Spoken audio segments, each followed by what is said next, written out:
Alright, what's today? September 10th. Just a quick inventory thing. I got this little box here. This one I actually made out of some pallet wood. Just some pine pallet wood. A little divider in it.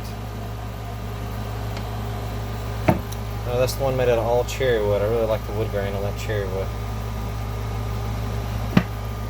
Little live edge boxes. Got some maple, got some pecan, a little bit of cherry wood. So I have tons of cutting boards.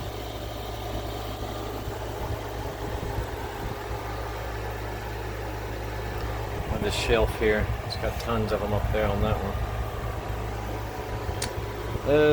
Let's see. There's a couple of boards that I need to oil there, put some mineral oil on them. Then I have this cabinet here.